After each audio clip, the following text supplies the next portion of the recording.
काही त्याच्यासाठीचं नॉमिनेशन्स म्हणून जे काही होतं ते देखील मिळालं। याची स्प्रेडअप करा।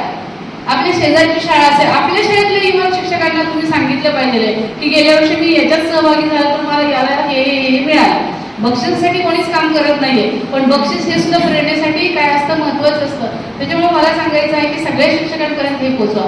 आपले जे ग्रुप असतात त्या ग्रुपमध्ये, मी तर जनरली बऱ्याचशा ग्रुपमध्ये सहभागी झालेले, त्या ग्रुपमध्ये मी नेहमी टाकत राहते आणि तुम्ही त्याच्याकडे लक्ष दिलं पाहिजे। जगाच्या मागे धावण्यासाठी आपला समाज भाग पाडतो।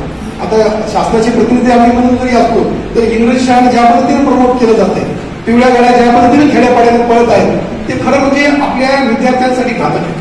ते शिक्षक म्हणून तुम्हाला आम्हाला कळत नाही का?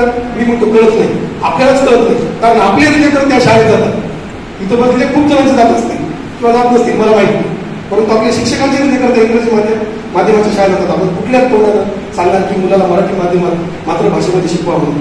आणि खरं सांगतो तुम्हाला, मातृभाषेतून जेवढे मुलं चांगल्या पद्धतीने शिकतील तेवढे माध्यमाचा विषयच नाही, खरं म्हणजे तेवढं स्टेटस सिम्बॉल आपण करून ठेवले।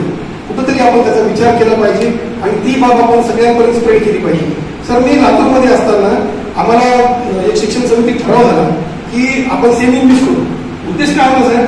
सेमी इंग्लिश करण्याचा, की इंग्रजी माध्यमाकडे जे मुलं चालत ना त्यांना स्टॉप करायचं। अटेंड करताना त्याबद्दल मॅडमला विशेष धन्यवाद देईल। नवीन व्हिडिओ निर्मिती आणि नवीन उपक्रम केला म्हणतो, त्याच्यामध्ये त्यांनी जिल्हा स्तरावर राज्य स्तरावर सन्मान प्राप्त केलेला आहे किंवा बक्षीस मिळवलेले, त्यांचा आम्ही इथे कौतुक सोहळा आयोजित केलेला आहे। सर्वप्रथम आपल्या सर्वांचं मी मनपूर्वक अभिनंदन करतो, आमच्या संपूर्ण जिल्हा परिषदेच्या टीमकडून अभिनंदन करतो आणि तुम्हाला तुमच्या वाटचालीसाठी शुभेच्छा देतो।